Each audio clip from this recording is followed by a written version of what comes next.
All right, there we go.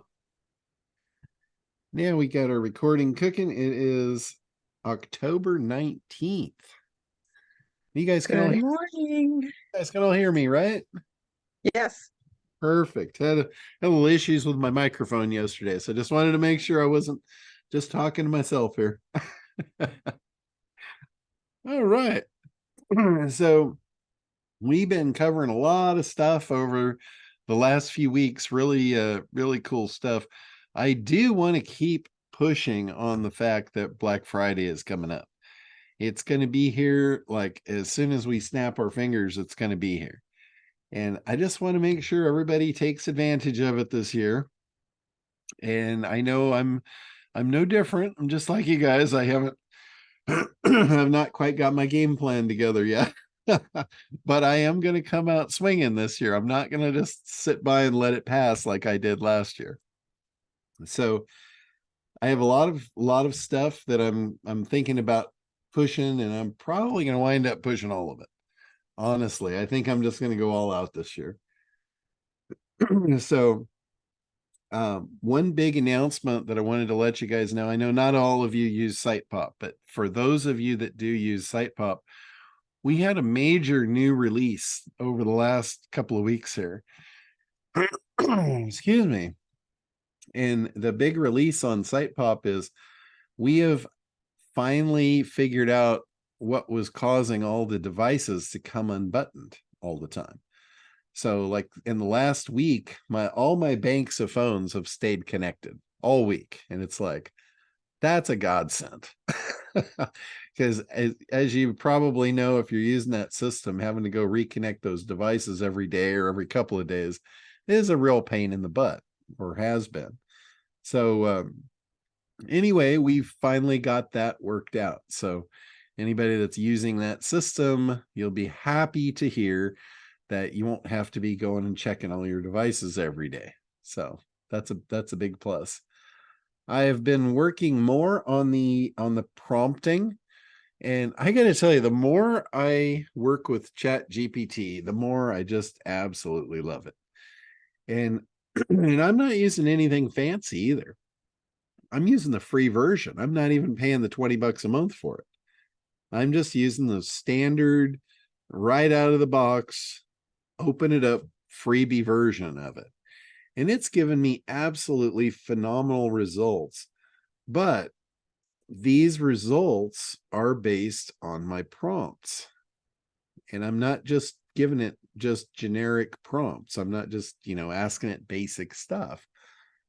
I'm going in, and one of the things, this is what I always do when I first start out, is I pre-frame it with who it is. I've found that's very important that you tell it who it is. I've also found it important when you get to the end to also add in anything that I should have added and forgot.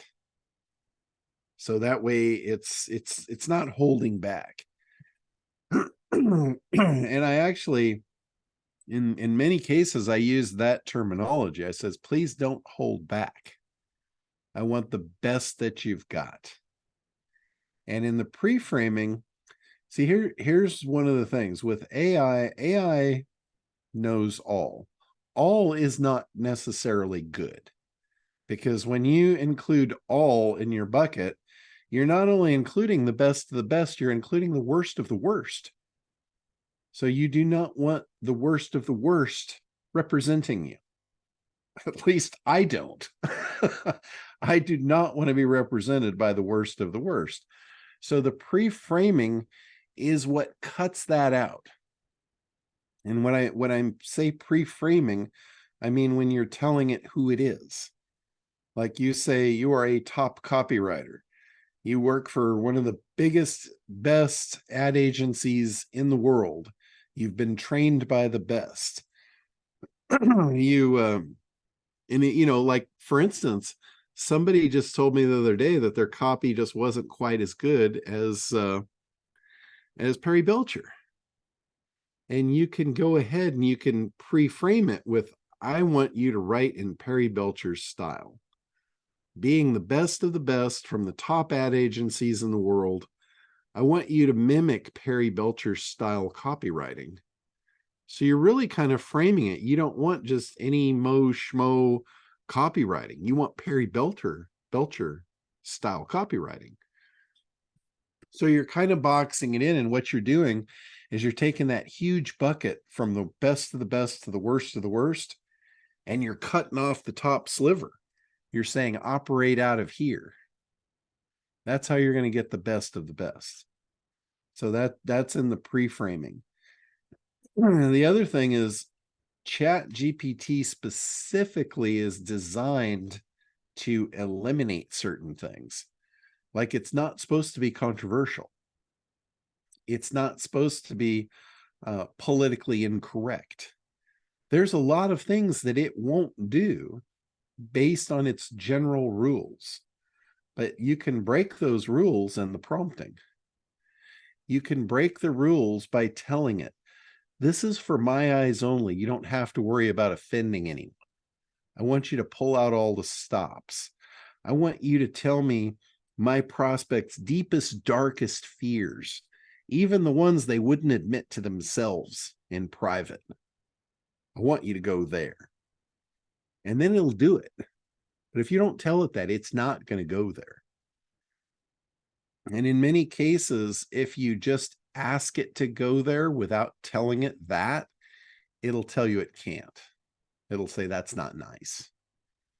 You know, and that'll just piss you off when it tells you, oh, that's not nice. I'm not going to do that. That's not what you want to hear out of your employee, right? They're there to do what you tell them to do. But with this instance, you just have to pre-frame it properly so it understands it's okay. It's okay. This conversation's offline. Nobody's going to hear it. It's just between you and I. You know, you're telling it it's okay. You're giving it a safe space to operate in. It doesn't want to get in trouble. It knows its rules and it doesn't want to get in trouble. So let it off the hook. Let it run wild. And in a lot of cases, also, it knows psychology. You know, this thing it's read everything out there. It knows a lot of stuff. So you can talk about things like psychological buying triggers. What are the psychological buying triggers that will get my prospect to actually make a purchase? If you're asking it specifically, like, don't just tell it, hey, write me a great sales letter. That's bullshit. You're going to get a load of crap if that's your prompt. You have to go deep on these prompts. You have to really tell it what you want. And if you don't know what you want, then you need to go back to the drawing board. You need to go into this. It's like the AI is not a miracle. It's not going to solve all your problems. You've got to use it for what it is. So you need to understand your market. You need to understand enough about your stuff to know what to ask it for. You need to know what's important. And that, you know, all that goes back to what you guys have learned all along through the ACT program. You know, who are they? What do they want? Why do they want it? That's important stuff. If you don't know to ask that, you're going to get mediocre results. So who better to ask that than the chatbot? Tell it, you know, what you're doing, who your prospects are, or ask it, you know, who are my most profitable prospects? What are their emotional buying triggers? What's going to move them to make a purchase? You want to also uncover their pain. You know, what are the things that they can't stand to hear? What are the things, like, if you're talking about somebody that's overweight, let's take a female that's overweight. We'll pick on a female that's overweight for this example. What does she not want to hear from her family? You know, she doesn't want to hear things from her husband like, oh, those pants are looking a little tight there, honey. She doesn't want to hear that shit. You know, what does she not want to hear at work? Wow, you know, you seem to be out of breath. You know, what's going on? She doesn't want to hear that from her coworkers. She doesn't want to hear from her grandchildren, why won't you play with us? You know, you seem to be tired all the time. She don't want to hear that shit. That stuff is her worst nightmare, to hear that stuff vocalized. That's the kind of stuff that the chat will tell you. I can tell you that because I've run some exercise on it, and that's the kind of stuff it was coming up with. Then it'll also tell you what she would love to hear. Probably things that she's not hearing now, but the things that she would love to hear. And when she hears these, guess what's going to happen? She's going to want this desired outcome so bad she can taste it. She'll do almost anything to get it. That's what I'm talking about with emotional triggers, emotional drivers. You got to have both sides. You've got to have the push and the pull. The one thing is going to push her away and the other thing is going to pull her in. So it's like Cialdini, if you're going to take them into the pit of hell, you need to know what the pit of hell looks like for them. And the chat will uncover that if you prompt it correctly. And, with the prompt, I know a couple of people have asked me in the last couple of weeks if I could share like my prompt templates. And I got to tell you, I'll be totally honest with you, for the most part, I don't have prompt templates. I open up the chat and I just start doing a brain dump. I literally just start throwing up on the page whatever it is that I want. And they've come out absolutely phenomenal. I've bought a whole bunch of prompts. I've bought like probably 10 different vendors. I've bought their so-called killer prompts, their miracle prompts, whatever you want to call them. And they're all a bunch of crap. I haven't seen anything yet that was worthwhile.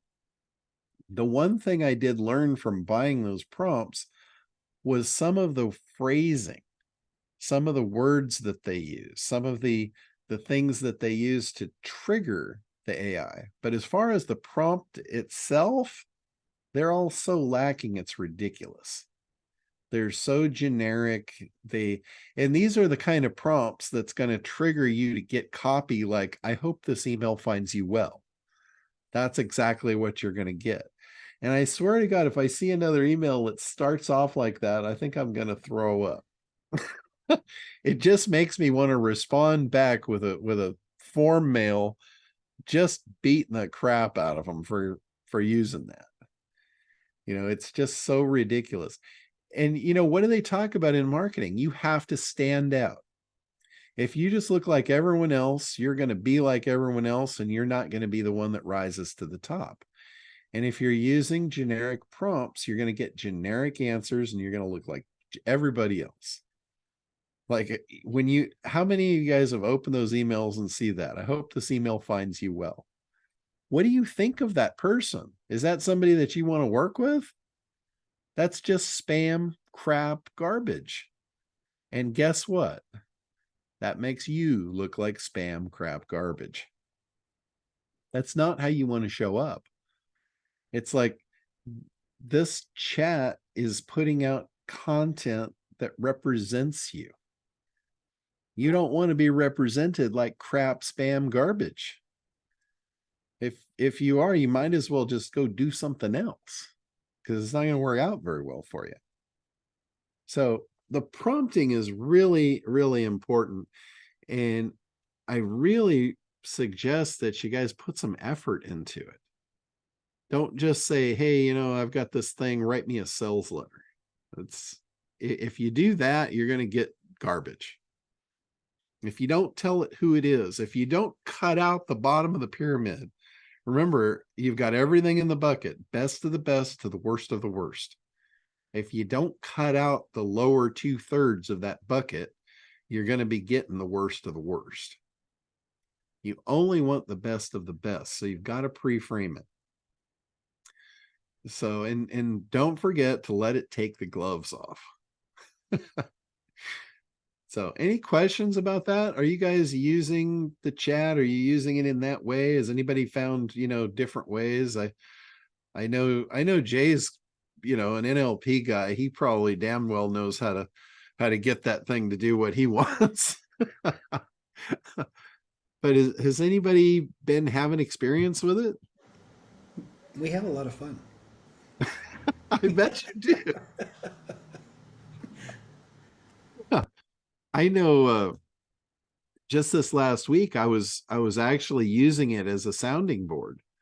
I wasn't really trying to create anything. I was just trying to get information. I was trying to get an answer out of it. An answer that probably would have taken me months and months to get doing it the old-fashioned way. But the answer I was looking for was, is the brand that I've chosen the right brand to go with?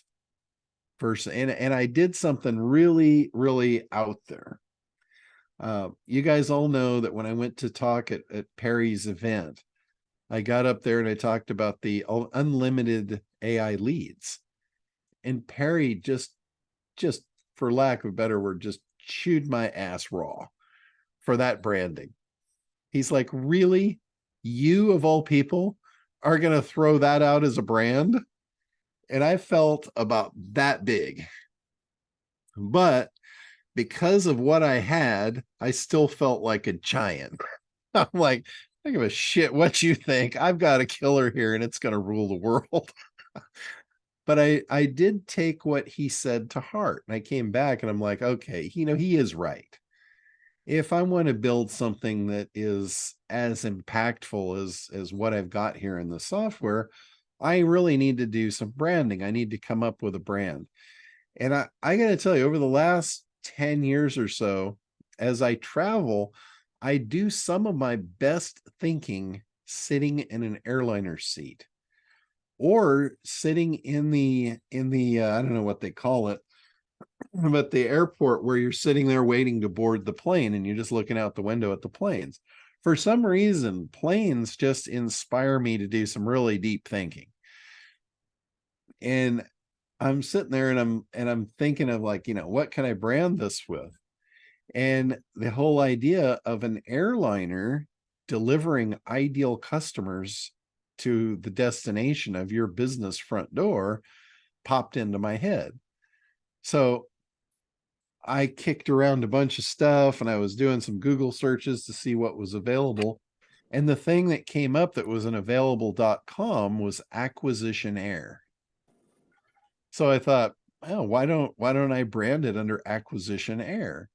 So I'm sitting there and I'm writing some really cool copy off the top of my head about Acquisition Air, and stuff was coming to mind like, this is your captain speaking. Prepare to have a hot, fresh load of leads delivered to your business. As I'm listening to the captain come over, and I'm thinking, shit, I could use that almost verbatim. And all this really cool stuff was just popping into my head, and I'm writing it down on my phone as fast as I can think of it. And I get home and I'm like, I got a killer deal here. And then I started thinking, oh shit, is this really as good as I think, or was I just whiffing glue on that plane? So I went to the chat. I put in the chat, I put in a whole bunch of stuff, I put in all the copy that I've written down, and asked it what it thought of that as a brand for what I was doing. And it came up with, this is a clever idea. I like it. I think it has really good potential. And I said, okay, well, how would you rewrite the copy that I already wrote? How would you make that better? And here, it spit out some phenomenal copy. It was very close to mine, but it was far better. And I'm like, wow, this is really cool. But then I'm thinking, on the other hand, I'm thinking, how in the hell does this relate to an airliner? Are people going to be confused thinking I'm starting up an airline? So I went back to it and I said, what about this? Do you think a cleaner, more direct approach would be better? And based on that question, I didn't do a comparison or anything. I just asked it what it thought. And it said, well, here's an example of a more direct approach. And it wrote the same copy, but without the airliner, without that angle. And I'm like, holy shit, this is really good copy. I don't know that it's any better than the one with the airliner in it, but I thought, this is like direct. It's to the point. It's like nobody's going to misinterpret this. This is right on the money. And now that put me in a quandary of, well, shit, now what? I've got two here. I need to go with one. So I went back to the chat and I said, give me the pros and cons of each one of these. And it did. It gave me a very detailed list of the pros and cons of each one. And one of the biggest pros of the airline one was it was unique. It was a brand that people would remember. It was a brand that people would really get behind and be into because of the whole idea. And it also said this is a brand that could be sold for a lot of money. And I'm like, okay, well, I'm liking the sound of that. And then I took one more shot at it. And I said, you being the business guru that you are, if it were up to you and you knew all of this, which one would you choose? It chose the airline. And I said, why? And it gave me the list that was fairly similar to the bullet points of the pros and cons, but it gave me all the things of how it weighed it out. And it actually logically weighed out every angle, everything involved. And it gave me the winner. And and I did all of this in about, I don't know, maybe a couple of hours. It was like the best, most productive couple of hours I spent all week. And for me to have gathered that information from surveying and testing and wondering if I was right and second guessing everything, I could have been out that for months. So literally in a couple of hours, I cut through all the bullshit and got what I needed to get to base my decision. Okay, I'm ready to spend some money on this now. I am ready to move forward. I'm ready to create based on this. So from the creation portion, you guys know you don't really want to create before you do your analysis, right? You get that? A-C-T. So after I had done my analysis, then and only then was when I moved into the creation mode. And I went to chat. Actually, I went to Midjourney rather. And I'll show you what I came up with. I gave Midjourney, the prompt to basically do this. Let me share the screen here. And Midjourney came up with this. And I'm like, what the hell is that? That looks like a spaceship.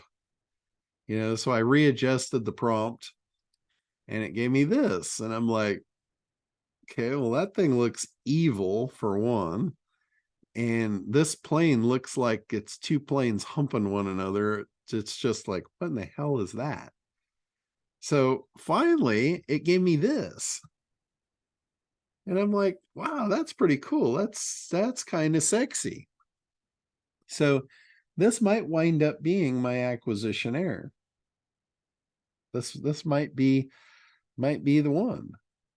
And then I said, give it to me in a round and give it to me in a square. So Oh, I like the round.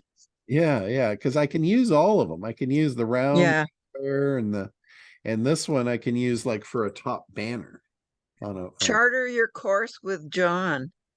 yeah. And it's really cool. Some of the stuff that the AI put out, like I gave it 3 levels. I said the product's available in 3 levels. And it equated the levels to like the private plane, the the charter jet, and then the jumbo airliner, jumbo jet. And you can pick your level. Who are you? You just want a little single engine plane, or do you want a private jet, or do you want an airliner? How many customers would you like? So pretty cool. I'll probably go into Photoshop and kind of fiddle with this. I don't really like the detail of the housing down here. That's just a distraction. So I'll probably take this whole section and make it look more like these mountains back here, just to get rid of the distraction. And then I can put acquisition error across it and some of the taglines below it. But I think that's, just showing you my creation process here based on analysis. John, couldn't you ask it to just change the ground to more of whatever you're thinking about instead of messing with it in Photoshop? You could, but a lot of times when you do that in the AI, it in the image stuff, it does weird things. Like I might get something completely different. And I really kind of like this one. So I will do that. I will try that. But I know from just past experience, whenever you try and make an alteration into the prompts, it usually goes way beyond what you want. Like one of the ways that I could do that, for any of you guys that have messed around with the AI graphics, one of the things you can do, like if you like the plane, or specifically if you like the person, like when I created Becky as my my automated marketing assistant, or my AI marketing assistant, I needed her in a bunch of different outfits because, she can't show up wearing the same clothes every day, right? I need to give her a wardrobe. And every time I would ask it to change her clothes, it changed her. It was never the same girl. And I'm like, damn, that's not what I'm asking for. And I asked it umpteen different ways, and it never did understand that I wanted the same girl, until I found out I needed to upload her image. As part of the prompt, I said, base the character on this image. And then when I uploaded the image, then it did what I wanted. So what I would have to do is I'd have to upload this image with the plane and say, use this plane, yet change the background. So I'll try that. I'll see if that's successful. But that's one of the things that I learned, in playing with the images when you're using AI to generate graphics, was if you upload the image, and basically you have to put the image up somewhere so it has a URL. You can't upload the image. You have to give it a URL of where the image lives. So if you have Kartra or you have WordPress, basically you just upload the image to the web and then navigate to that web page, right click on the image and say copy image URL. And then that way it'll give you the URL to paste in. And you paste that image URL in as part of your prompt, and there you go. So pretty. Can you try it now just so we can watch your process? I don't really have all that stuff set up on this computer. Oh, okay. But it would be the prompts and the image stuff. I've found them to be very different. They're more short and sweet. You give it like the theme, the style, like one of the themes, and this is where I found buying prompts a benefit, was to get what the themes were that you could use in the images, like cinematic, futuristic. They have a bunch of different types of themes that you can use. And when you use those, it changes the look dramatically. So pretty Wow, that was really great information. Thank you. yeah. And I'm going to have, I know you guys had expressed an interest in having me bring an AI artist on here, and I'm going to bring Ori on here probably in a couple weeks. I'm going to see him in Boston. He's going to be one of the speakers when I go to Boston next week to speak. And I'll set something up with him when I see him there. But I'll bring him onto the call, and he'll show you how he uses Stable Diffusion to create his images. And he is absolutely phenomenal. He's a phenomenal artist in the AI space. He did a lot of stuff painting, back in the old days when all he needed was a paintbrush and a whatever you call it. What do you call it, Woody? A hoochie stick? That's right. A big hoochie stick. You give him a hoochie stick and a paintbrush and cut him loose, and you're going to get phenomenal results. And what was it? Stable diffusion that he's using? Yes. Thank you. Yeah, there's Mid-Journey. I've had more experience with Mid-Journey myself. I have not personally used Stable Diffusion yet, but I opened it up and it was like opening Archer for the first time. It's a little overwhelming. I know it'll be easy once I get the hang of it, but I had Mid-Journey open and I had already been through the learning curve, so I've just been playing with that. Yeah. I'm fairly hesitant to jump into a lot of learning curves. So I like to make life simple and easy. So anyway, questions? Anybody? Russ, go ahead. Hey, John, did you have a chance to talk to Lorenzo about the email program? Yes, he is working on 3 different levels. He's going to be tying it into another thing that he's doing, which is it's like an overall media package for a company. So the 3 different levels, for lack of better branding, I think he needs to work on this a little bit. He's going to have good, better, and best. And the good is going to be the what's called the site AI. That's where you do it's almost like the retargeting. Anybody that hits your site, he'll have a system to go ahead and email them automatically. So that'll be his base level. His better level will be the search AI, which is what, I've been primarily focused on. I think the site AI is really cool, but I really just can't myself. I can't get behind how powerful the search AI is. For generating the leads, the search AI just still blows my mind. The site AI, it's just too close to things that are already available.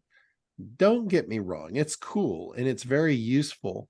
And we've had a couple of big agency customers that when they saw it, it caught their eye more than the search AI.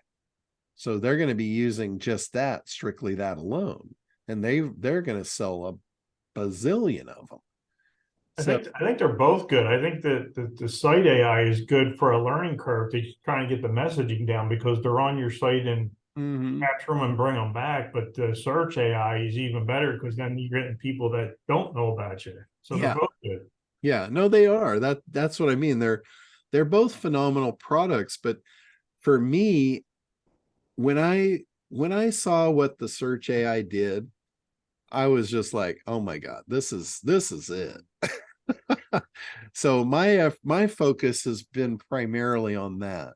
And I know we're going to make money on both of them. But as far as Lorenzo's good, better, best, his best package will have all 3. It'll have the site AI, the search AI, and the other product that he puts on top, which is using AI for all of your social media posts. So he's going to be generating, AI-based social media posts and interaction. And, so it's a full online presence for marketing and advertising. So I didn't get the pricing out of him yet. And we're also still trying to figure out if someone comes through our side, like say somebody comes in and they purchase the acquisition air product and they want to use the search AI out of it. We're trying to determine, do we just let them use the account that they've purchased through me to generate the leads and then he just does it as a service? Or do we just pass them over the fence to him and let him do the whole thing? So we're trying to work those bugs out and figure it out. I told them I didn't really care as long as the customers get what they need and, they can get it. I think people will want to generate their own leads ultimately. So I think it would be better if you bought the program and managed it yourself because it's simple to manage. Yeah, but can you do that and also use his email system? Yes, that's what we're talking about. So that would be my ideal thing. So I had a meeting with him this week and he's basically trying to put some pricing together. So when we roll out, we can roll out together.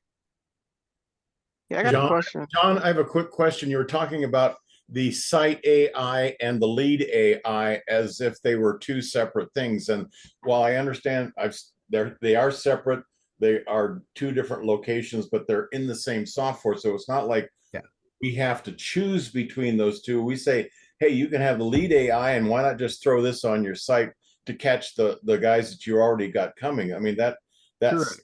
the site AI seems like a gimme in terms of one of the things that you want to do. So it's a bonus kind of a thing. Yeah, absolutely. And as an agency owner, you could position it that way. You could say, look, we do search leads and they're X amount of price. And as a bonus, if you purchase so many, we'll actually put the same technology on your website so you can capture everybody that comes onto your site as well. So that's a good angle. That's a great marketing campaign to put together.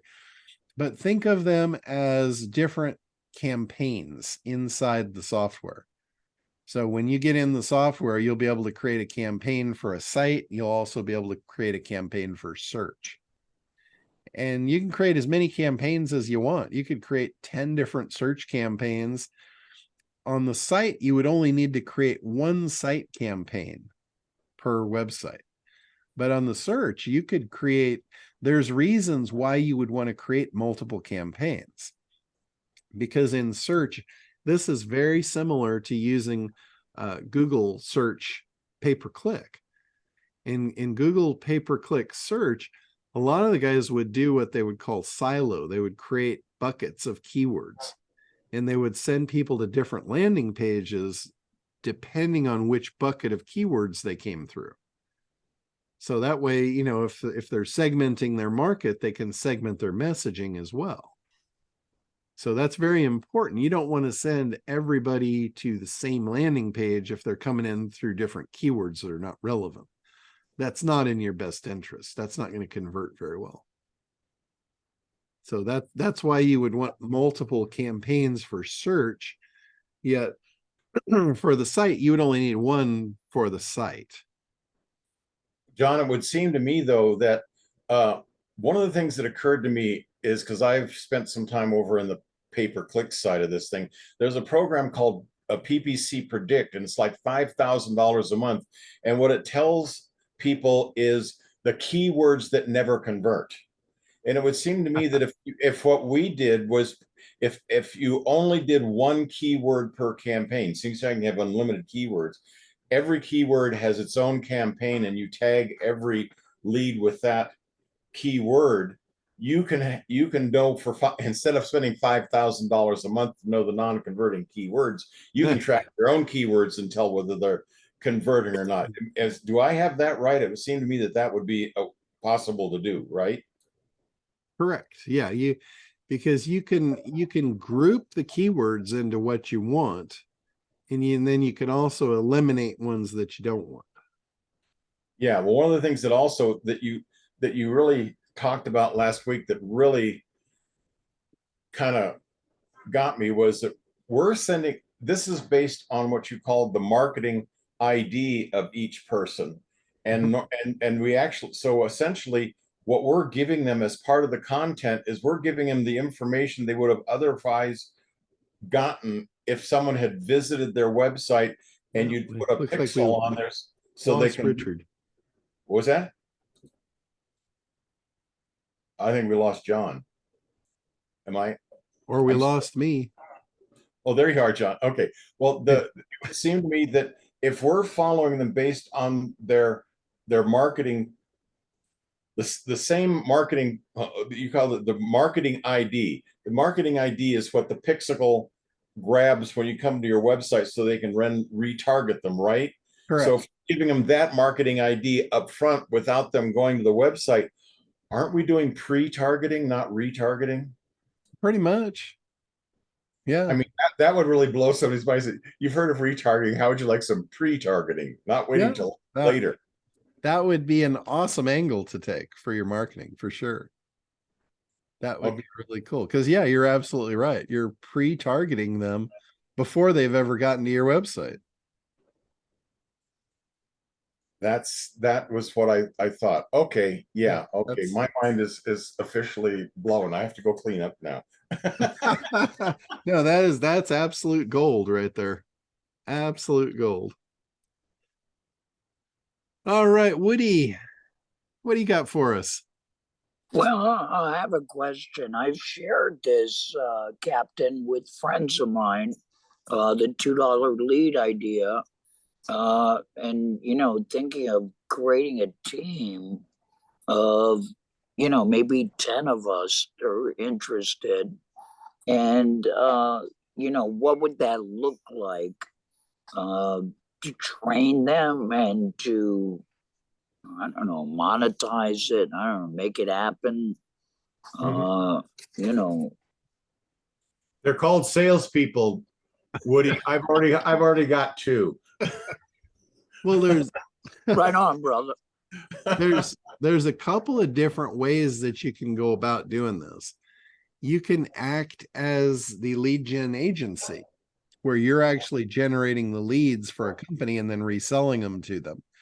If you do that, you don't want to call it a $2 lead. You want to call it, whatever you're going to price the leads at. Depending on which niche you're in, you might be charging 5, 10, 20, 50 bucks per lead, depending on what kind of industry you're in. But if that's the case, then you basically have salespeople that are going out to business owners selling leads to the end user. So that's one way to do it, where you are actually the lead gen company. You create a company based around our software. Our software is the engine that generates the leads that your company is going to sell. So that's one angle to do. If you don't want to get that involved, if you just want mailbox money and you just want to refer the software, you just sign up as an affiliate, and then you send them to a webinar that I'll do that basically shows them how they use this in their business to generate leads for $2. And in that case, then you do promote it as a $2 lead program. You just guide them to the site through your affiliate link. They watch my webinar, they fall in love with it, they make the purchase, and you get mailbox money every month. That every time they pay their platform fees, you get money in your tip jar. These are, but John, these are charged in real time though. Every time a lead comes in, it's charged. It doesn't like they wait up and you bill them at the end of the month, because those charges were coming through when we were doing it in real time, minute by minute, as they were being charged. Is that how we're doing it? Correct. That's as the agency. That's not as selling the software. When you sell the software, there's a platform fee per month for the software platform. So as an affiliate, that's what you're getting. You're getting a cut of the platform fees. How much is that a month? So it depends on which platform they buy, but you get 50% of the first month and then 25% of each month after. So let's say they buy a white label program, your first month commission would be $1,000, and then your ongoing would be $125 a month for the affiliates. Why in the world would you do that, John, rather than just getting a white label and just selling the software? Then you're getting everything. You're getting 100% of the platform fee. I might 100% of everything. Oh, there's people that don't want any part of that. There's people that just want to do an affiliate offer. Wow. I guarantee you, I've got all the guys that have sold SitePop for me through webinars. They're not going to want to run a lead agency. That's outside their wheelhouse. They're running affiliate offers and they're making a ton of money doing it. They're going to take the $125 a month and be very, very happy. I mean, that's 5 times what they're making off of the SitePop software. So they're going to be very excited to do this. Well, when is all this rolling out going to happen? We are shooting for the end of the month. So that's what we're shooting for. It might be a little ahead of that, but I've got a couple of different trips. In fact, that was one of the things I wanted to make an announcement on the call today, is next week I'm going to shift the call to Wednesday, because Thursday I'm going to be in the air flying to Boston. So we're going to do this call next week on Wednesday. So we'll do the same time, 11 o'clock, but Wednesday versus Thursday. And once I get to Boston, this will be one of the first major announcements of the software platform rolling out. It's going to be to the SEO Rockstar group. That's where I'm going to announce. I'm going to do the big announcement that the godfather of SEO is now retired out of SEO, no longer doing SEO. I'm going to give them some last final tips and tricks and send them on their way for anybody that wants to continue down the path of a bloodbath, or you can follow me to freedom on Acquisition Air.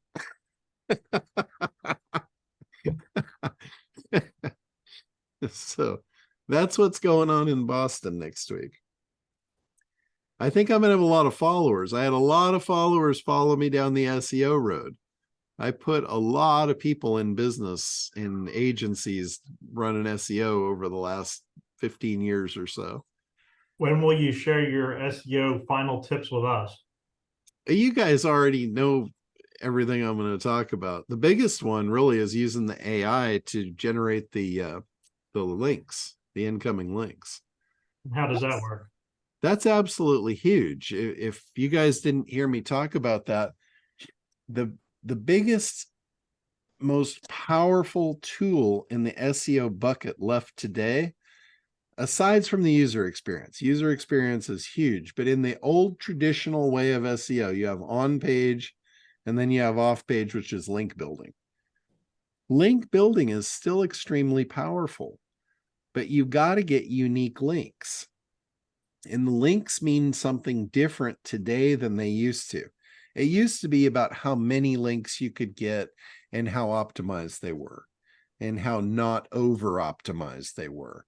Like using the same text and all the links 1,000 times was over optimized. You've got to mix it up a little bit. But today, the thing that has shifted power, those links still carry the same level, if not more importance. But the part about them that has shifted is they've got to also carry traffic. Today, if your links out there don't carry traffic, Google just ignores them. They might look at them temporarily, but long term, if that link over the next few months, 6 months, a year doesn't bring traffic, then it's worthless. So you could use AI to basically find out who out there shares your client list that is not a competitor. This is what we want to ask of the AI. What businesses out here share my ideal customer, but do not compete with me? And it might give you a list of actual businesses. It might give you a list of niches. If it gave you a list of niches, that would be awesome. Then you take that niche and you say, okay, can you tell me the top ranking websites in this niche? And now it's going to give you a list of URLs. Now you've got your target list to reach out to these people. You want to reach out to the business owner or the webmaster, and you want to offer them something. And the thing that you want to offer is you want to offer a system. You want to offer them a free system. You're going to give them something free. This is your lead magnet. The thing I would offer them is a system to build a mailing list, because most of them won't have that. Most of them will have cool websites and they're ranked high and they're getting a lot of traffic and they're wasting it. They're not collecting email addresses. So if you were to offer them a freebie that they could offer for their customers to download to get on their mailing list, that's what they all would love to have. Most of them don't have any idea how to do it. You could offer that to them. If you had a Kartra account, you could create these things all day long in your Kartra account. You could build a mailing list for these people using your own Kartra account. Because all you have to do is create a new customer list. You create a new opt-in form, and you can clone all of this shit with one click. You create a landing page that has a free download that tags someone, puts them into the database, into a customer list, and you've got those handful of pieces now. You could create a template in Kartra to give away, and then you go back to the AI and you say, What's the best text to get somebody to click to download this? What's the best thing that I could give them for free? Can you turn that into a PDF for me? It'll create the landing page. It'll create the lead magnet. It'll do all the work for you. It'll give you the text to get them to convert, to get them to opt in, to download this thing. And then you just plug that text into Kartra, into a landing page, upload the lead magnet. And guess what? On the landing page, on the thank you page of the landing page, goes your link. Your link back to you, so that as people are downloading, you can offer them another freebie. They can get that. Now they're on your website, or send them to your website to download something. This way, you're getting a whole bunch of traffic coming in from other sources. Guaranteed, Google is going to see that, value that as a very high user experience for your website. I can absolutely guarantee you there's not an SEO guy out there that is doing that. I doubt there's none of them that I've ever encountered that will ever even come up with that. Unless they see somebody do it, and then they'll copy it. Have you done this, John? I have. I have, and it works very well. It was one of the last things that I did before I pulled the plug on that whole SEO thing. But it's really simple stuff. But what you need, like for SEO, you need on-page optimization, right? You need off-page optimization. If you don't have content on your website, and your websites are thin, you can use ChatGPT. If you prompt it like what I've been talking about, it'll create stellar content for you. You put that content on your website, and then ask ChatGPT, say, can you analyze the top websites out here and tell me what my title tags should be? I need a title tag that's going to beat them. I need schema code. I need whatever codes to put on my site that is going to match or beat what's in the top 10 for this keyword. And it'll tell you. It'll write all this stuff for you. So the on-page content is a no-brainer using AI. The off-page content, creating where you're going to get your links and how you're going to bait people to give you a free link, is a no-brainer. All available through the free version of ChatGPT. So it's like, I don't know how much easier I could make it. And anybody that starts doing that is going to be light years ahead of the rest of the competition in SEO. And, based on what I've seen, you probably have a good long run before they all figure it out. So the other thing is just the user experience itself. You can kind of fake Google into putting you at the top, which is what our site prop program does. And I tell people, I say, this is a fake it till you make it scenario. It'll give you the signals to make Google think, oh, this site's hot, let's put it at the top. But if your site is garbage and people actually get there, if Google actually starts sending their traffic to your website and people bounce off, you're not going to hold that title long. And you're probably never going to get it back, because then they're not going to trust you. So going back to the very first day of SEO, it's all been about content. It's been about quality content. It's been about the user experience. It's been about ACT. It's been about understanding your audience, understanding their desires, getting them what they want. If your website's not doing that, then you're wasting your time promoting it.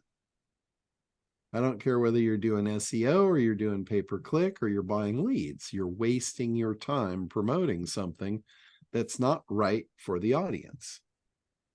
I mean, I don't know how I can say that any simpler or clearer, but it's the truth. There's no way around it.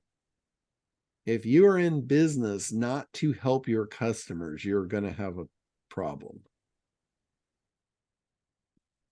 That's, and to me, that seems like the most simple concept. I should never have to even say it. Those words should never have to cross my lips, yet they do all the time. So, but seriously, you need to take that to heart. If your customers are not the core and focus of your business, they're not going to relate to you. They're not going to like you. They won't get to know you, and they'll never trust you. And I know you guys have heard that a million times. If you want to sell stuff, people buy from people that they know, like, and trust. They won't want to get to know you unless you're there for their benefit. They could care less about you. They don't care about your background. They don't care how old you are. They don't care what gender you are. They don't give a rat's ass about any of that. All they care about is themselves. They won't admit this, but I'm telling you right now, all they care about is themselves. Whenever they encounter someone, the first program that auto runs in their head is, am I in harm's way first? And then, what's this person have that I want? And again, I'm not saying that they're doing this verbally. I'm not saying they're even doing it consciously, but I guarantee you they're doing it. They're making a lot of judgments over, what does this person have for me? Do I want to spend time with this person? And I guarantee you they're not going to want to spend time with you based on anything other than themselves. If you make yourself appealing to them, they're going to want to spend time with you. If you try and hump their leg, they're going to say, oh my God, I'm in danger. I'm out of here. Hit the road. They're going to be gone. The biggest thing, and I talk about this a lot, the elevator speech. You drop the bomb, turn and walk away. If they pursue you, you have sparked their interest. When you spark their interest, they're going to want to get to know you. The thing that they should get to know is that you have their best interest in mind. If you do that, then they will like you.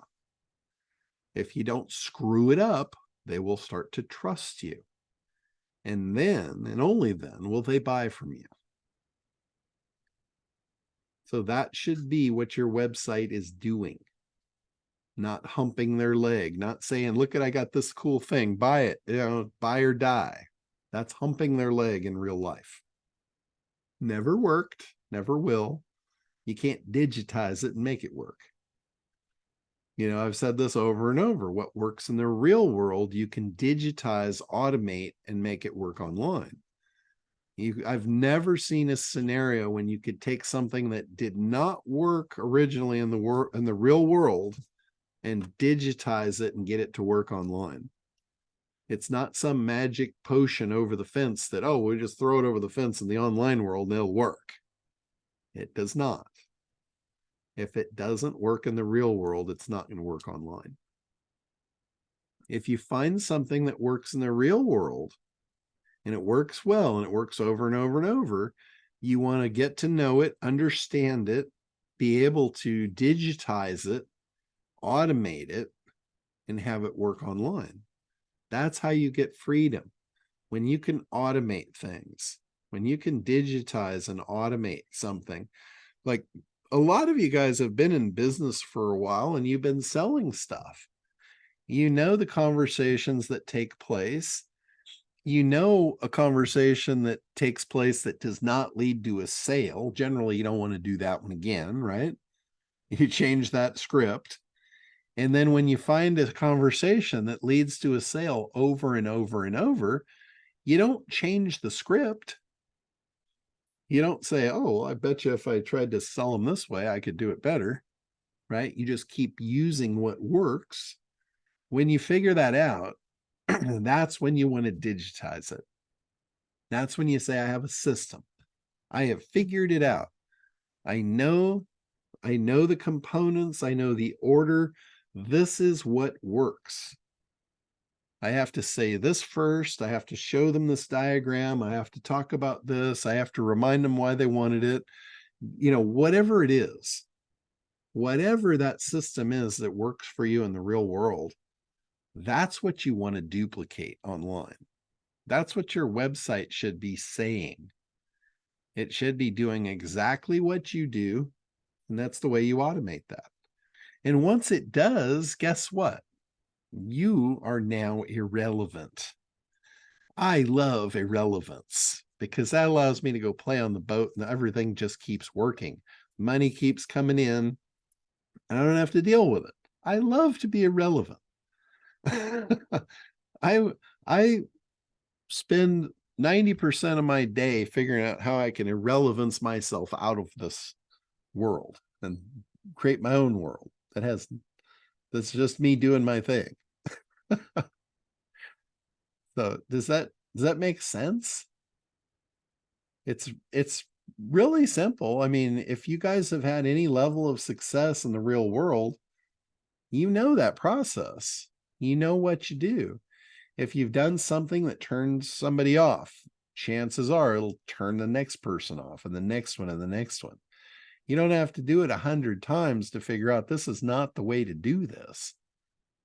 When you do something right and it works, and then you do the same thing again the next day and it works again and again and again, you don't have to keep doing it 100 times. You know, you've figured it out.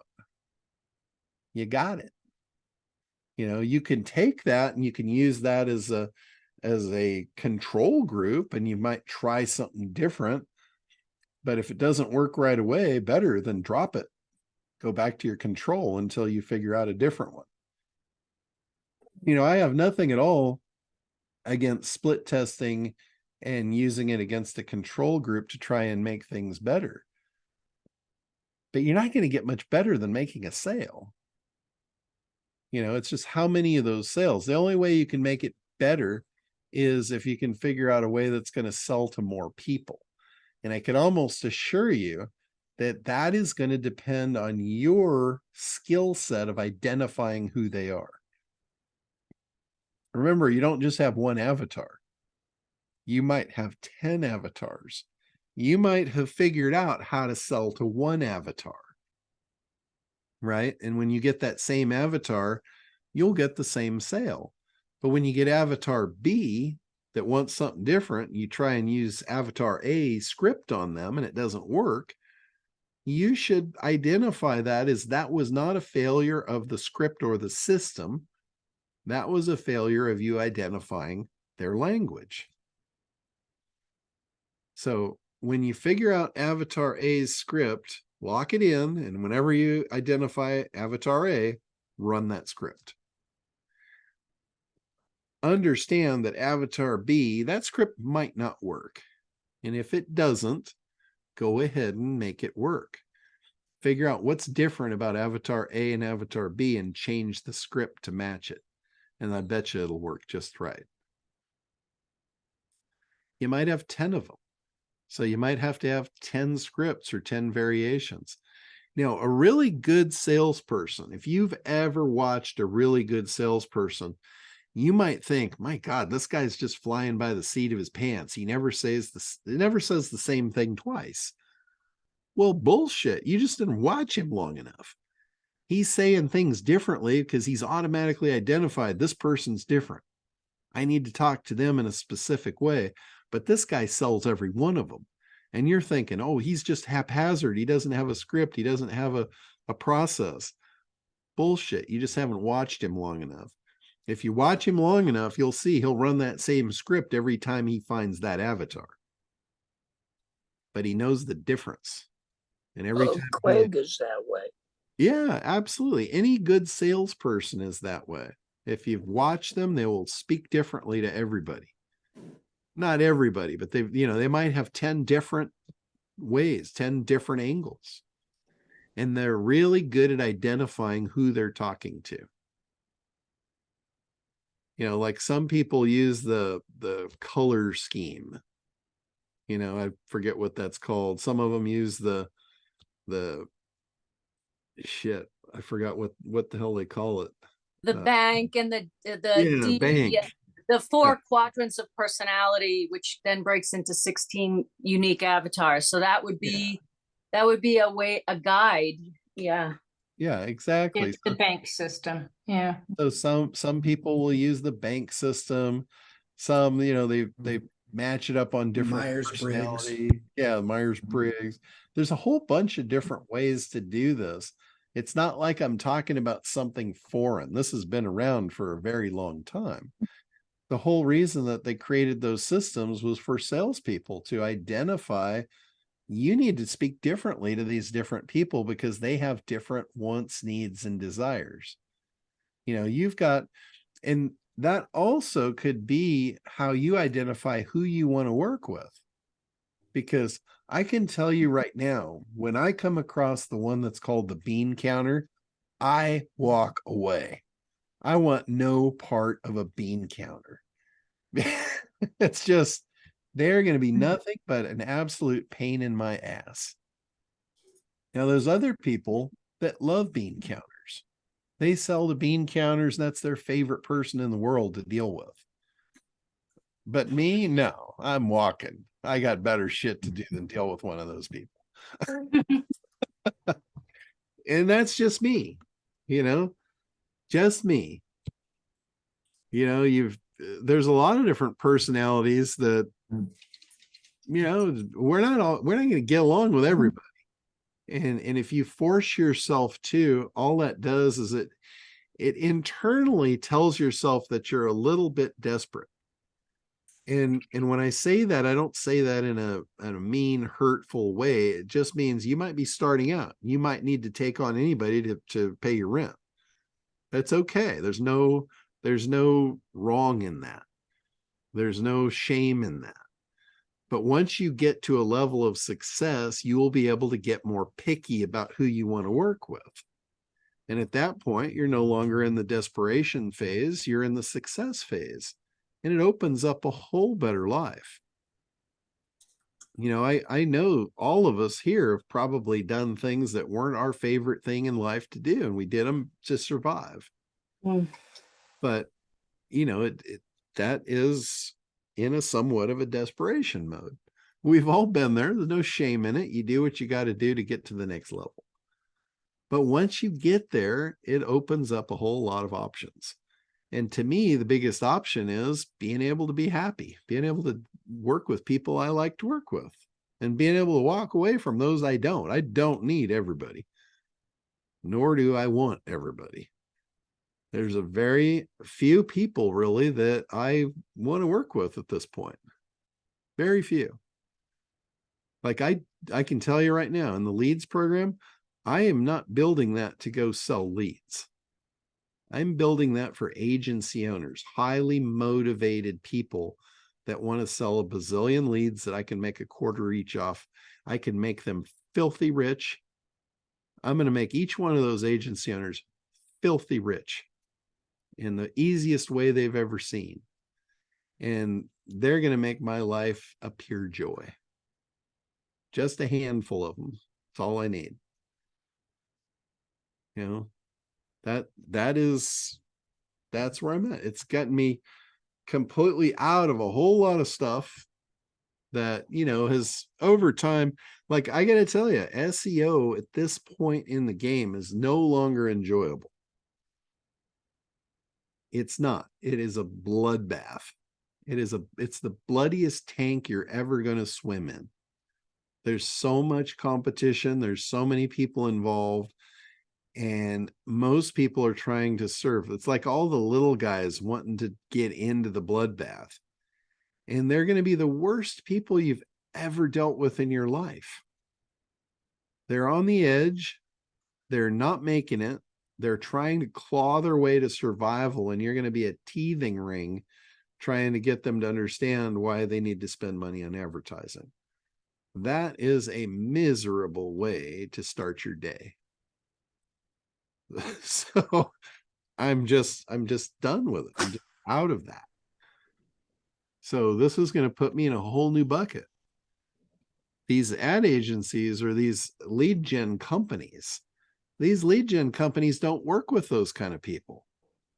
They work with companies that have figured out how to automate success. They are in the traffic mode and they're looking for different traffic channels to scale their success. So I show up with the answer to that question. How do you scale your success? Here's another traffic channel. Here are active buyers to let you grow your business. They're happy. All they want to know is how many more they can buy. That's a really good thing for me to wake up to in the morning. Those kind of people. And better yet, I don't even have to deal with them. I'm just dealing with the agency owners that's selling to them and making them happy. And they're really happy. They're happy with me. They're happy all the way around. You know, that's all I'm looking for at this point. And for me to take on people outside of that, it's just not appealing. It was appealing at one time when I had a lower level of success. But at this point, it allows me options. The level of success I'm at now, it's opened up more options. So every time you go up, every time you move up and your success gets higher, you're going to find that you want to deal with less people. You want to pick and choose who you want to work with. And if you don't, you haven't figured that out yet, just the fact that you just heard it right now, probably going to open your eyes to it. You're going to realize I'm right.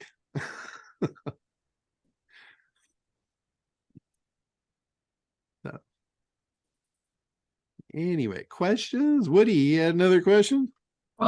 Yeah, I did, but it was about Forbidden Elvis. I sent that's you the fine. website and you know, the membership site, forbiddenelvis.com, and we take a cruise through it, you know, and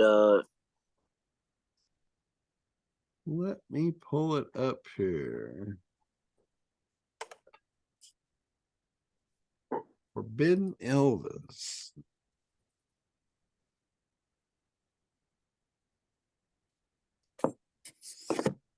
I know I like the angle that you're going with this.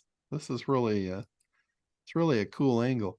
I'm going to share the screen here so you guys can check out Woody's site. Are you an Elvis Presley superfan? It's finally time to hear the most scandalous music ever written for the king. So this question right here, Woody, you want to be careful to ask questions. You want to make sure you already know the answer to the question. You don't want them to have to identify as a super fan to know they're in the right spot here. The last thing you want to do is ask a question that you could get a no answer to.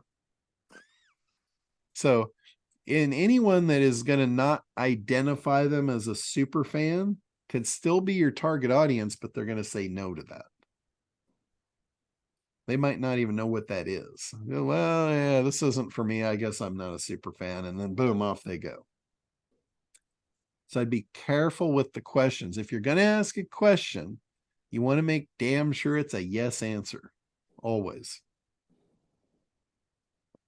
And then here, click to become a member today. You've probably heard me say, take the whiskers off the cheese. You've got cheese here, but now you got whiskers on it. I know there's a cat behind that cheese and it's going to eat me. So, because right there, click here to become a member today. That tells me if I click that, I'm going to pay something. I can see a shopping cart button right up here. You got whiskers all over this cheese. So, and I haven't even scrolled. Unlock. John, can I ask a question? If you scroll back down, instead of leading with that question, would a good question be, who would like to hear the most scandalous music ever written for the king? Because wouldn't that be a yes for pretty much anybody, even who remotely likes him? It would be, That is absolute. Yes, it would be, but it might not be the quickest or the best way to enter in here. Okay, thank you. Because you want to gain, remember what I said, you want to get them to know you, like you, and trust you. But here, unlock the secret stash of songs the Colonel tried to bury. I think that should be top and center instead of that question. Or even a statement. The Colonel tried to bury, the secret stash of you can upplay that, play around with that GPT, but That grabs me a whole lot more than what he's got there. yeah, this is the gold that I've seen so far, and it should move to the top. Mhm. And then here, instead of click here to become a member, I would just say, is this a free membership? Well, no. Okay, so is it a free to start, or what's your freebie? Are you going to give them a Well, little scroll down a little bit.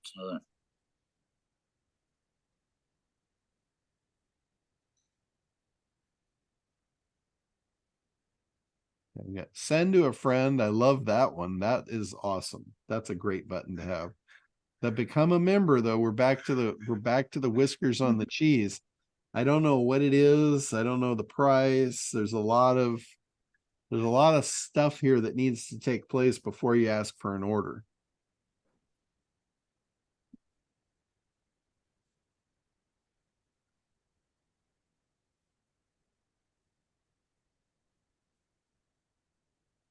Woody, does that send to a friend button? Where does that walk me through where it goes from there? That actually doesn't go anywhere yet. And if you send to a friend, do you get something in return for being a good friend? Like send to a friend and receive this as a thank you? We haven't thought that out. Okay. Yeah. I like the button. Yeah, no, that's a great button. I like that. But what you probably want to do here, I saw that you had like here preview. What you might want to do, and this also looks like a one-page website.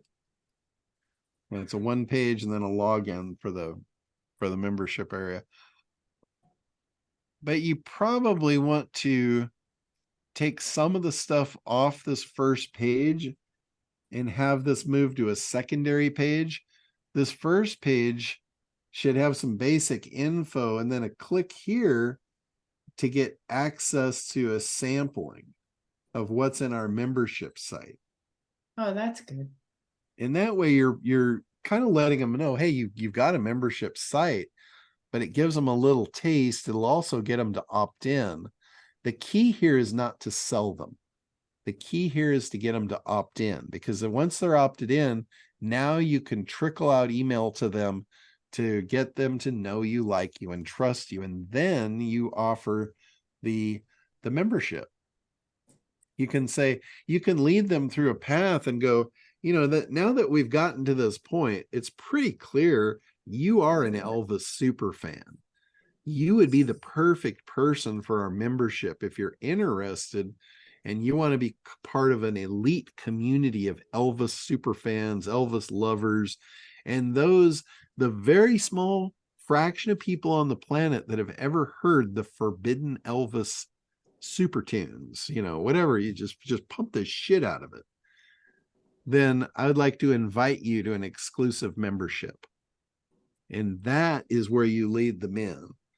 That's where they're already pre-sold. At this point, they're going to place an order. Here, you're asking them to do an order before they're sold. We're closing too fast. Yeah, you're a little out of sequence. Yeah, I feel like that the click here to become a member today, I'm like, well, I don't even know what I'd be a member for. Or I mean, I don't get it because I feel like it's too soon. Yeah, and then here, yeah, you have definitely not gotten enough trust for this. I mean, they're signing up. They don't even know if there's a price to this thing. Right. And also I'm thinking, And you can can, I ask a question, Woody? Like my question is, okay, you might have 10 songs, but what value is a membership if I could buy the 10 songs? You know what I mean? Like what content would you have ongoingly to create a lifetime membership for this? Like it seems like I don't, you know what I mean? If it's a one-time purchase, you can sell a lifetime membership pretty easily. If it's an ongoing thing, then you're going to have to add some value on some kind of an ongoing basis.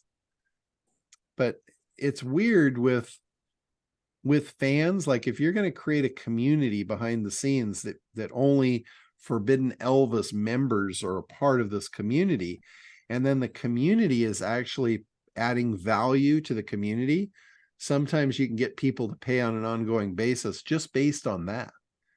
Just based on the fact that you've created the club and they want to remain a part of the club. So, and they can provide the content. That's one of the things that a lot of people over the years have made a lot of money online, is creating clubs, creating environments. Like Facebook is a perfect example. Facebook created a place where everyone could go and be a member and be part of the club. They're a Facebooker, whatever they want to call themselves. Now, Facebook didn't charge them to be part of the club. Facebook brought them in knowing it was going to create this a massive animal that they could sell advertising space on. That's where they make their money. They make their money through selling ads. They have collected, just a ungodly amount of eyeballs, and advertisers pay for eyeballs. So that was their approach. But there's a lot of places, like I was involved in one called All Coast Sport Fishing. This was back, one of the first things I did online was in this company called All Coast Sport Fishing. They came to me to hire me to do some work for them, and they couldn't really afford me. So they wound up giving me like 30% of the company. And I built that thing just up to a monster. I drove so much traffic in there and got them, like every sport fisherman on the West Coast belonged to that group. And then they started selling ads. And it was the same thing. It was free. All the sport fishermen could go for free, and each one of them would put their own fish reports in there. Like for fishermen, intel is everything. Knowing where the fish are being caught, knowing what bait, knowing what line, what size hooks, all that shit is very important to a fisherman. So we created this pool for them all to be a part of, to share that information. Like, hey, I went out yesterday. I went to this spot. It was loaded with bait. We caught all these fish. We used these hooks, this bait. That was golden. That was absolutely golden. And then the manufacturers, they wanted to get in on it because they wanted to sell them all that bait and sell them all those hooks and sell them all that equipment. So they paid us to put their ads in the membership.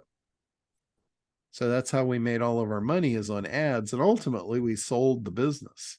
We had a $1 million offer to buy that business.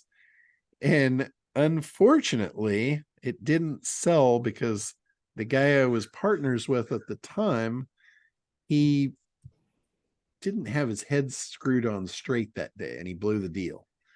So a year later, we wound up selling it for, I think, $130,000.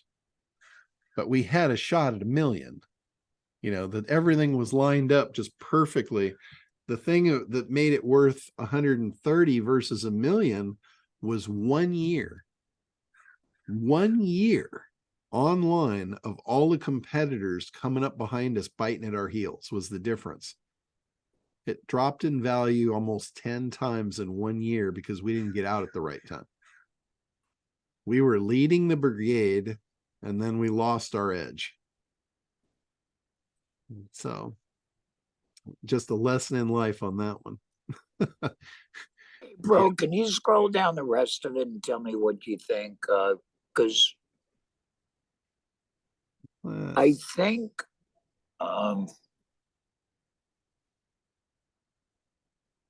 You know, so we're giving them a sample. Yeah, see, I would put all these samples behind an opt-in. I would show the picture. And then when they click on it, go to the opt-in box and then have it show what all they're going to get when they opt in for free. So it's just like a lead magnet. You're taking this, what you have is you have really sticky content here that would make a fantastic lead magnet. And remember, your lead magnet, the purpose of that is not to sell them something. It's just to get their email address so you can follow up with them.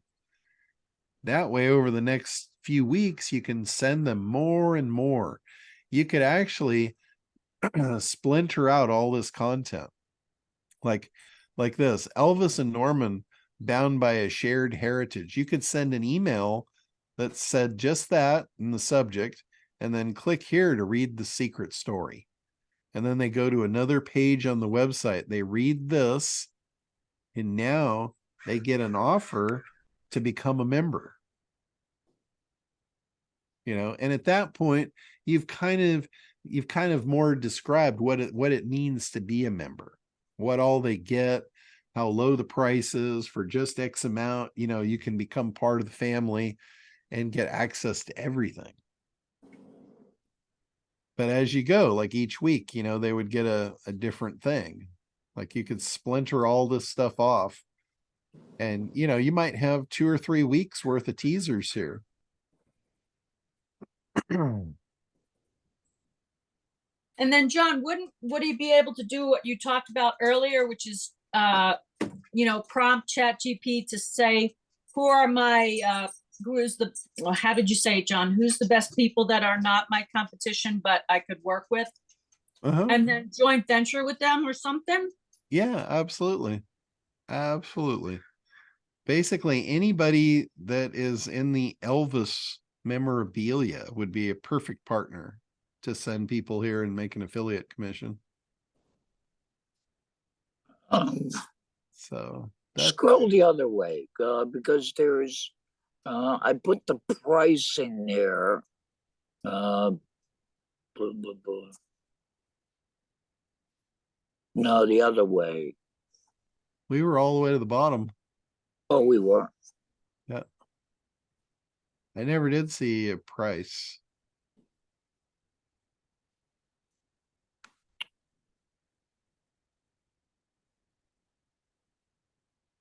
Here's the call to action. That is the bottom of the page right there. All right, well, there's. That's all she wrote. All right, Bubba. Well, thank you very much. I'll trip with it a little more. Yeah, you're getting there. I love the concept, though. The concept's really cool. And I know you have a large audience of Elvis fans still. The audience is diminishing, though. We are getting older. But you know, from what I've heard, there somehow keeps being young Elvis fans. So the king may live on forever. Who knows? You know, there was a question about whether to make it a membership site or just do a one-time shot. But I was thinking, if you make it like a membership site, you know, make it like the National Enquirer, you know, where people gotta read it. And then you also have like on the site, like an Elvis psychic, you know, as the king yourself. I mean, you know, you go from being very factual to like you know, appealing to people's more base nature to, you know, be titillated. Yeah. Well, here's something about just human nature of people that are into stuff. Like, for instance, the Elvis, for instance, people that are Elvis fans, they get like really excited about having something someone else doesn't have. And they love the notoriety of being such a person. They love that. They eat that up. They crave it. So you could have a contest within your members, and you could have them share any experience they had with Elvis, any memorabilia that they might have collected over the years. Like maybe he threw one of his scarves out in the audience and some woman has it now. So a picture of her with the scarf. You could have a contest, and you could do, you know, some kind of a free giveaway if you've got anything, you know, to give away to someone, to inspire them to share that stuff with you. And then that could be your stuff that gets released into the membership every month. All the new stuff. That could be how you create content to keep the membership ongoing. And then you can do an interview with that person. And you could do interviews of people that have, you know, maybe shared a moment with Elvis. Anything at all that an Elvis fan would just love to eat up. Because obviously he's not here, so they're going to live through stories. So if you interviewed people of stories that have people that have actually had encounters with Elvis, or even, you know, intimacy with Elvis, that's the kind of shit like National Enquirer, gossip stuff.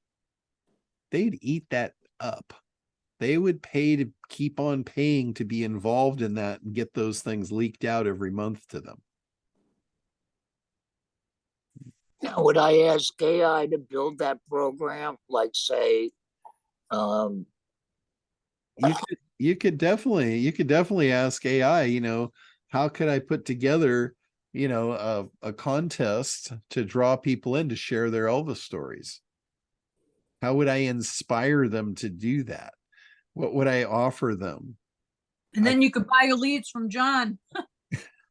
I could do, you know, I could do an interview with them, and I could feature them as, you know, the Elvis star of the month and share their experience. You know, I am sure there are still some people alive that could give you some real dirt on Elvis.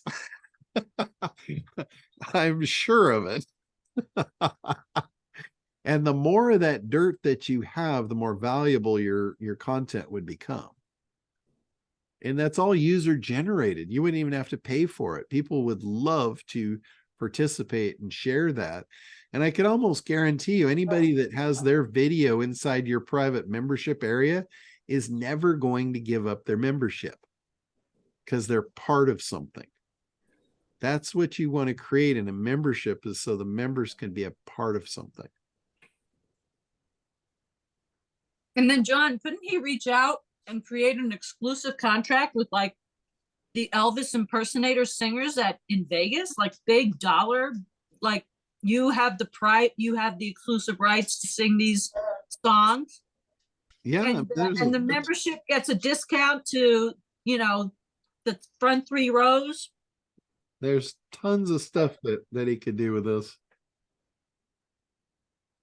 Absolutely. All right. well, how do I get the cards for a 40% discount? Let me see. Shoot me an email and I'll send you the link for it. All right, thank you. Yeah, no problem. I don't remember what the link for it offhand was, but I can look it up and send it to you. All right. Anything else? The link is johnsavesyourassagain.com.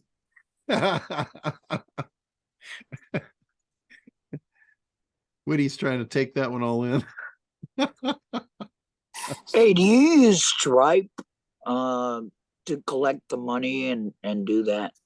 We use Stripe only for our leads program. And the only reason that we use Stripe on that is because we can split the payments out. Like when somebody pays, we can use the Stripe to pay the lead fee and the commissions and the whole bit. Everything else we use Authorize.net. It's much cheaper. Like if you're doing a volume of transactions, you'll save a lot of money if you use Authorize.net. But the extra functionality of Stripe is why we chose that for the leads program. But all the rest of my stuff is all Authorize.net. Should I use Stripe then? Stripe is easy, simple, you know, nothing wrong with it. It just, if you wind up doing a lot of volume, your fees will be a little higher. So you might, at some point, you might find that you can save some money by doing authorized net, but Stripe's perfectly fine to get started with. All right. Anything else before we wrap up here? Thanks, John. John, Yeah. I do have one thing that's sort of off topic, and it's more personal, I think, than might normally be here. But given I've been on this program for so long and we've been paying for so long, I thought everything we did here was behind a paid wall. And the other day I was on YouTube looking up some other stuff, and lo and behold, your beautiful face came up. And I found that apparently you're using all of these calls as your content on YouTube, which I guess wouldn't normally be so bad if I had known that. But to know that for all time and austerity, I'm going to be up on YouTube with you describing as me being the guy you have to spoon feed and wipe his ass. I don't think that's a good look for me generally online. And I didn't know that this stuff was going out public. So I'm going to be guarding myself a bit more than I have in the past, because I really wish we could edit that out so that it wasn't out there for everybody to see. Plus, with you being my tech guy, you kind of blow our cover if somebody comes across this on YouTube and found out that, in fact, it's not our software, it's not our stuff, it's all John Limbacher's. So I've got real mixed feelings with all of these recordings being up on YouTube. I mean, given that we're paying for it, I thought it was behind a paywall. So I don't know what there is to do about that, but I wanted this to at least be a editorial comment back to that comment was on there from last week. So anyway, Yeah, we've talked about that in the past, and it's intentional the way that I've done that, because there's really only a handful of people outside the group that even ever come across that. I mean, the amount of people that come across that YouTube channel, it's not advertised or publicized or anything. It is now, John. It's showing up. It's showing up in my feed, and I was not doing any. I don't do it. The searches I was doing was about crypto and XRP and some other stuff with regard to PPC and that sort of stuff. But your stuff is showing up now in the scroll on the right-hand side. So if That's because he's top 10 owner of XRP. That's really true. Well, that might be part of it, but you might want to do something in your back end there so it doesn't show up in the search, because you are showing up now. Okay, I think I can check that off in the box.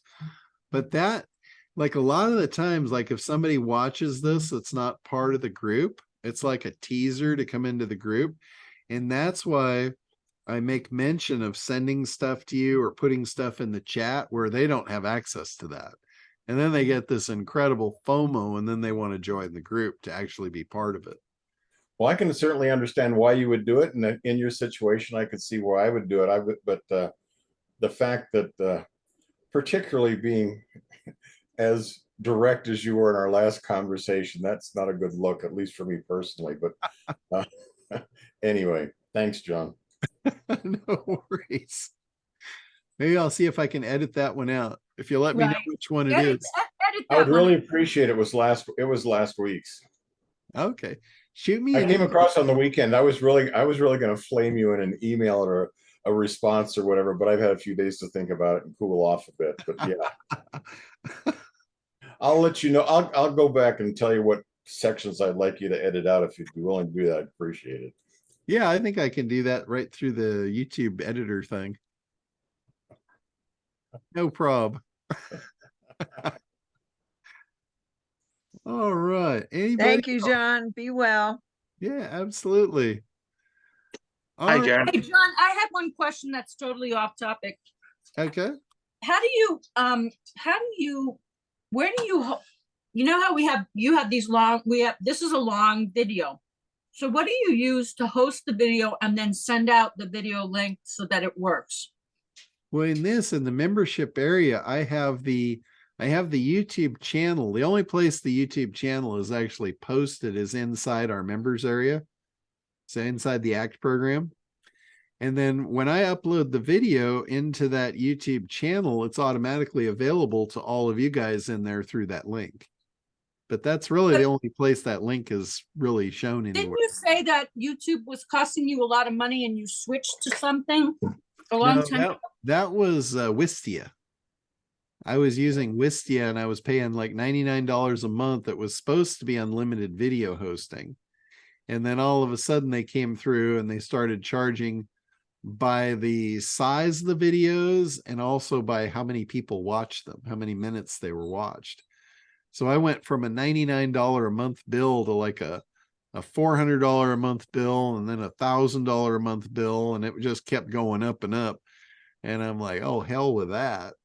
So that's when I started moving them over and just using YouTube. And so do you pay YouTube for hosting all these heavy content? No, it's just free. No, you can upload whatever you want to YouTube. Wow. YouTube just loves content.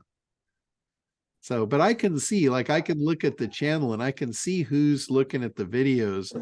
And it's very rare that somebody actually watches one of those videos that's not in our membership. Very rare. And usually if they do, they only watch like the first 10 minutes of it. Like these videos go on for, you know, an hour or 2 hours, and very rare that somebody that's not in our membership would actually do that. Doesn't Kartra though host all our videos, and that's not an extra charge on Kartra, is it? You can put them in Kartra. I don't know that Kartra, they say unlimited, but I think if you started loading up the number of videos and the length of the videos that I'm putting up there, I think they'd probably put a halt to it at some point. So Makes John, sense. I have a question for you regarding these videos or the sessions that are weekly. Yes. Is there a way to be able to put like a title on it as to the subject matter? Yes, we actually have somebody that does that for us, but they're usually a month behind or so. Okay. So, but if you look at like the past videos, they've been putting more detailed descriptions in them about what's in the video. Okay. So if they're not up to date, she's just behind and going through them and doing that. Okay, fair enough. And I will hook up with you. I'm back in the saddle finally. Oh, good. Good to see you back. Thank you. So, and I will be in touch with you soon. Okay, very cool. All right. Well, one final call. Last call for this to not end. Is there anything new or any updates on the leads program of import? Because we spent most of the last call on it, which was really, really helpful, and I got a tremendous amount out of that. Is there anything new that's popped up in the last week on that might be helpful for us to know? Well, I have Monday morning, I have a team meeting, and we're going to be going through it, and the sandbox server, the live sandbox server is up and running now. So we're going to be going through it just inch by inch Monday morning. And if everything looks good, then I'm going to start making the training videos. And then once the training videos are up, we're ready to launch. So we're getting very close. Are you going to make sure that those training videos are appropriate for the white label users? Yes, absolutely. It won't, they'll just be like, hey, this is what this button does. This is what this button does. We're going to try and make it to like every section in the admin has a help button where you click it and it pops up a little video. I realize this is a big ask, John, and given that you haven't recorded them yet, it's still early enough. Could you do those in such a way that you're smiling? I don't care if you narrate them and all right, just so long as your face isn't showing. Oh no, they won't. It will just be, here's what it does. Yeah, it won't have me in it. In fact, I'm not even sure I'll be the one doing the videos. I might have Bree do the videos. She's gonna love that.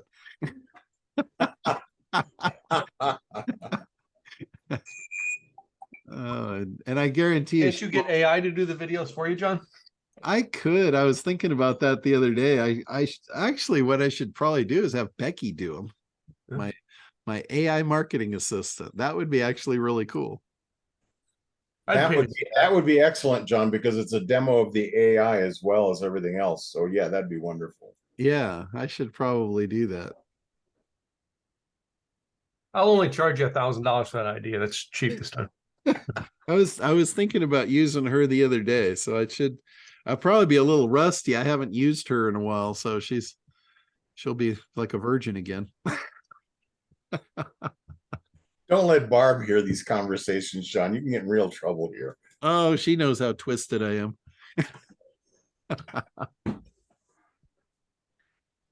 All right, guys. Well, we will let you guys go for this week. Remember, next week will be on Wednesday instead of Thursday. So same time, 11 a.m. But Wednesday, because I'll be off to Boston on Thursday. Thank you, John. Thanks, John. Have a safe trip. This if has we don't been talk to so you before then. informative. Yeah. Thank Have you. a great week, everyone. You're the best. We will Have a talk great to you soon.